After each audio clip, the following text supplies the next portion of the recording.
Ацетилсалицил қышқылы немесе жай ғана аспирин препарат қанды жақсы сұйылтатынын бәріміз де білеміз, бірақ бұл туралы біздің біліміміз осымен аяқталады. Уақытпен тексерілген дәрі медицинаның көптеген салаларында 120 жылдан астам бірнеше рет тиімді екендігін дәлелдеді. Ацетилсалицил қышқылының қандай пайдалы қасиеттері бар, оны қандай ауруларға қарсы қолдануға болады және қышқылды қандай жағдайларда қолдануға болмайды. Арнаны ауыстырмаңыздар. Роликті соңына дейін қарасаңыздар, осы сұрақтардың барлығына жауап алатын боласыздар. Және роликтің соңында ацетилсалицил қышқылын қолданудың көптеген күтпеген салалары туралы айтатын боламыз. Ацетилсалицил қышқылы алғашқы рет екі өсімдіктен, ақтал мен шалғыннан оқшауланған. 19 ғасырдың аяғы мен 20 ғасырдың басында препаратты неміс ғалымдар жасаған. Ацетилка зертханалық, содан кейін зауыттық жағдайда жасалған алғашқы дәрілік препарат болды. Бастапқыда препарат ұнтақ түрінде сатылды, ал 1904 жылдан бастап қазіргі уақытқа дейін таблетка түрінде шығарылады. Ацетилсалицил қышқылының қандай пайдалы қасиеттері бар? Ацетилсалицил қышқылы стероидты емес тобына жатады. Ғасырлық тарихы бар. Қабынуға қарсы кеңінен қолданылатын дәрілік зат болып табылады. Ол қабынудың ауырлығын төмендетуге, ауырсынуды жеңілдетуге, жоғары температурамен күресуге қабілетті. Сонымен қатар тромбоздың алдын алу үшін қажет болып табылады. Ол COVID-19 эпидемиясының өршуі кезінде тағы бір рет өзінің тиімділігін дәлелдеді. Бұл кезде коронавирус қанды қатты қоюлатып, қан ұйғышының жоғарылатуы мүмкін екендігі белгілі болды. Препараттың негізгі құрамдас бөлігі бауырда ацетилсалицил қышқылының ыдырауынан алынған салицилаттар. Олар қанда жеңіл айналады және әртүрлі тіндерге оңай енеді. Қандай аурулардан көмектесе алады? Біріншіден, белгілі қабынуға қарсы әсер ету арқылы қабынудың қарқындылығын төмендетеді. Екіншіден, ол анальгетикалық әсерге ие, әртүрлі түрдегі ауырсынуды басады. Мысалы, тіс, бұлшық ет немесе бас. Препарат медиаторлардың өндірісін тежейді және осылайша миға түсетін ауырсыну сигналдарын азайтады. Үшіншіден, ол терморегуляцияға әсер етеді. Қызба жағдайында дене температурасын төмендетеді. Төртіншіден, ол қабыну орнында ісінудің пайда болуына әкелетін ферменттерге әсер етеді. Бұл оның айтарлықтай төмендеуіне әкеледі. Бесіншіден, қан ұйғыштарының пайда болу қаупін азайтады және тромбоциттердің бір-біріне жабысуына жол бермейді. Бұл қан ұйғыштарының пайда болу қаупі жоғары адамдар үшін және жүрек қан тамырлары ауруларының алдын алу үшін таптырмас құрал болып табылады.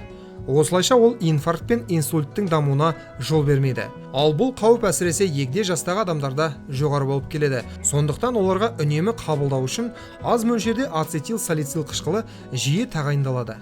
Сонымен қатар инсульт алған адамдарда өте қажет, өйткені препарат кейінгі асқынулардан құтқарады.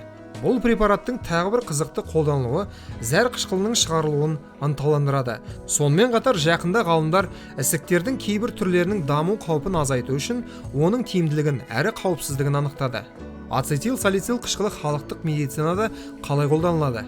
Қышқылдың емдік мүмкіндіктері ресми медицинамен шектеліп қоймайды.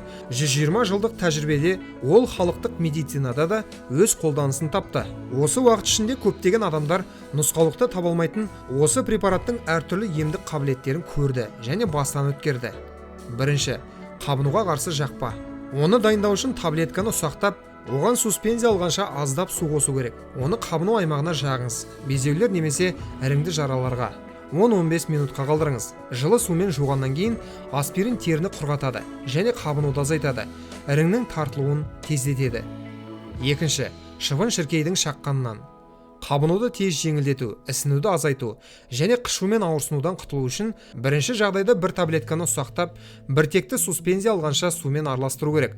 Оны зардап шеккен аймаққа жағыңыз және таңғышпен бекітіңіз.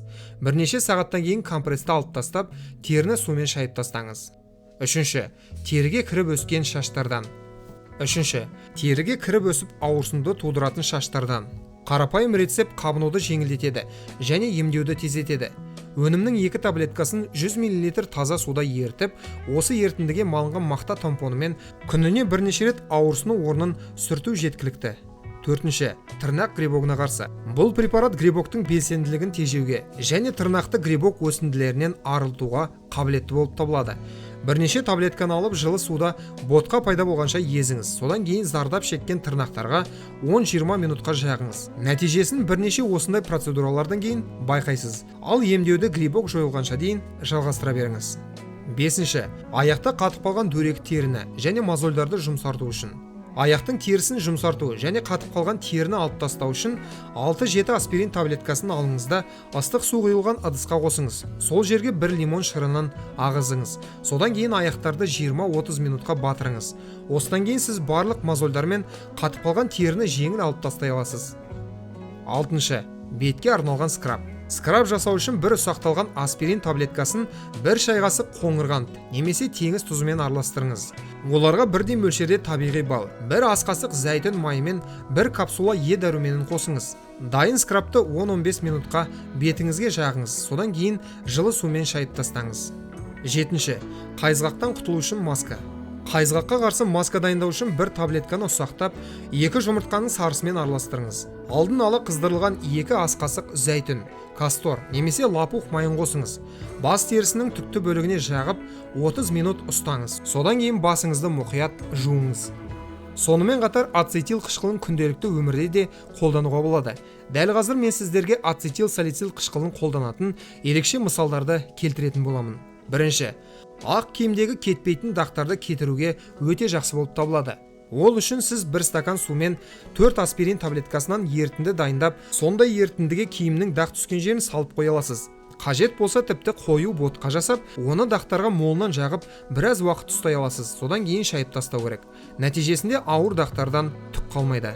Екінші, ал бау-бақшаларда ацетил салицил қышқылы топырақтағы саңырауқұлақтарды жоятын күші де бар. Мұны істеу үшін 1 таблетка дәрі-дәрмекті 1 литр қарапайым таза суда ерітіп, өсімдіктерді отырғызбас бұрын осы ерітіндіні жерге құйыңыз. Нәтижесінде егістікте ешқандай зиянды арамшөптердің өсуі байқалмайды. Үшінші, ацетил салицил қышқылы тіпті автомобильдің аккумуляторын зарядтауға қабілетті. Зарядсыз аккумуляторға дәрі-дәрмектің бірнеше таблеткасын салу арқылы күкірт пен ацетил салицил қышқылының химиялық реакциясын көруге болады. Бұл тек зарядтау орнына жетіп алу үшін ғана қажетті 1 реттік зарядты береді. Төртінші, тағы бір қарапайым рецепт. Кесілген гүлдердің балғындығын ұзақ уақыт сақтауға көмектеседі. Көбінесе гүлдер келесі күні қурай бастайды, ал оларға жай ғана 1 таблеткасын салып қойсаңыз жеткілікті. Ацетил салицил қышқылының жанама әсерлері мен қарсы көрсеткіштері.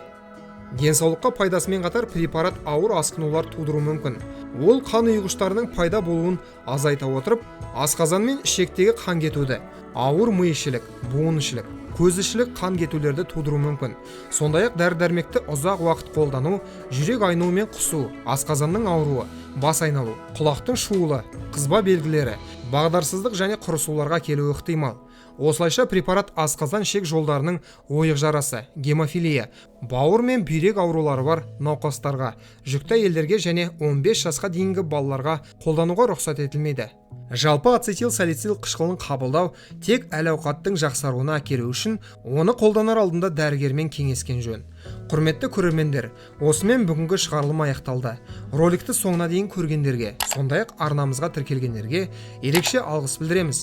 Бұл бейнені достарыңызбен және жақындарыңызбен бөлісіңіздер. Әрқашан ең пайдалы нәрселерден хабардар болу үшін арнамыздан алыстамаңыздар. Келесі кездескенше аман, сау болыңыздар.